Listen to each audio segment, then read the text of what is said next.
I was driving from Phoenix to Salt Lake City. It is a long drive.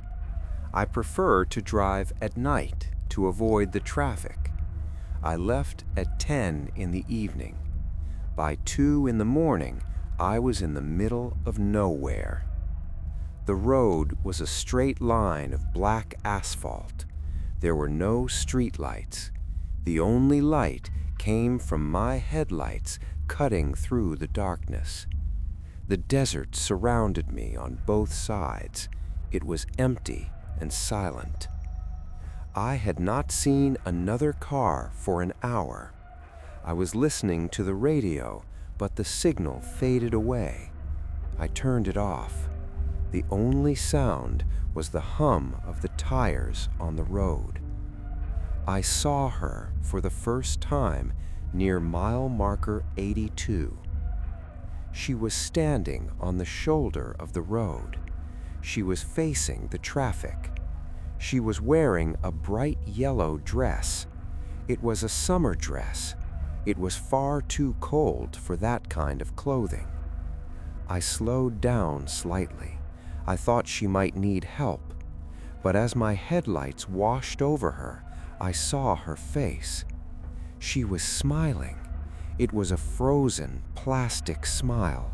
Her eyes were wide open. She did not raise her thumb to hitchhike. She did not wave. She just stood there, rigid as a board, staring at my car as I passed. I did not stop.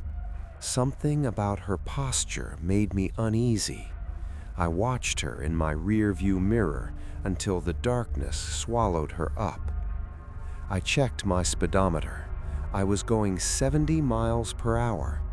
I told myself she was just a local. Maybe her car broke down nearby. I drove for another 20 minutes. The unease began to fade. I drank some coffee from my thermos. Then I saw something ahead. It was a figure on the side of the road. As I got closer, my stomach dropped. It was the same woman. She was wearing the same yellow dress. She was standing in the exact same pose. Her hands were at her sides. Her head was tilted slightly. I looked at the mile marker as I passed. Mile marker 95. It was impossible. I was driving 70 miles per hour. She was on foot. There was no way she could have gotten ahead of me. No cars had passed me. I gripped the steering wheel tighter. My knuckles turned white. I did not look at her face this time. I stared straight ahead. But I felt her eyes on me. I felt that plastic smile burning into the side of my head. I pressed down on the gas pedal. The engine roared. The car shook. I pushed it to 90, then 95. She kept up effortlessly. She did not look tired. She did not blink. I looked ahead. I saw a curve in the road. I had to slow down or I would crash. I hit the brakes. The car shuddered. The woman did not slow down. She shot past me. She disappeared into the dark ahead. I took the curve slowly. I was breathing hard. I was sweating.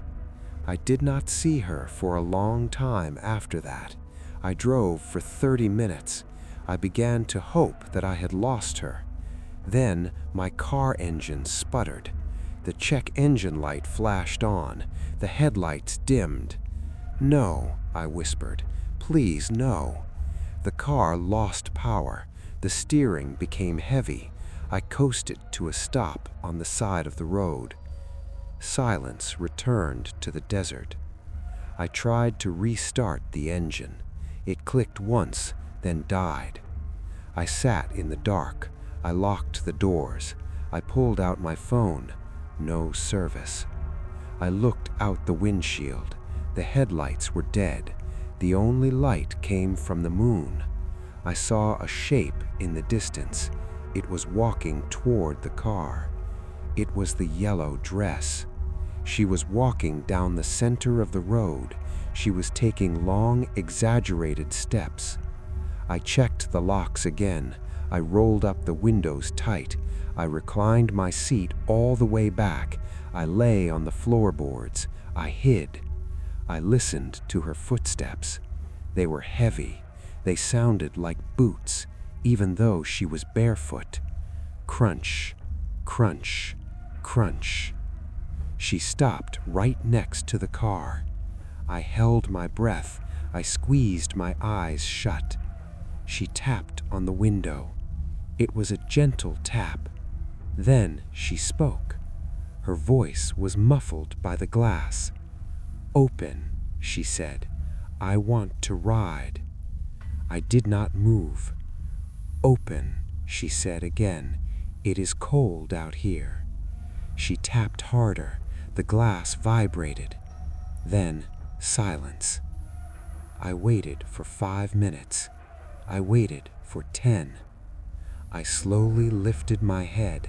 I peered over the edge of the doorframe. She was gone. The road was empty. I let out a long breath. I wiped the sweat from my forehead. I sat up in the seat. I tried the key one more time. The engine roared to life. The headlights turned on. I almost cried with relief. I put the car in drive. I pulled back onto the road. I checked the rear-view mirror one last time. The back seat was dark, but as I passed under a road sign, a shadow fell across the interior. I saw a flash of yellow fabric in the mirror. She was sitting in the back seat. She was right behind me. I could feel her cold breath on the back of my neck. I did not turn around. I did not stop the car.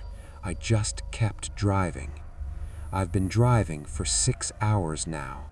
The sun is coming up. I'm running out of gas. I can see her face in the rearview mirror. She is just sitting there. She is smiling. She hasn't moved. She hasn't spoken. But every time I look at her, her mouth opens a little wider. I think she is waiting for the car to stop again. And the fuel light just turned on.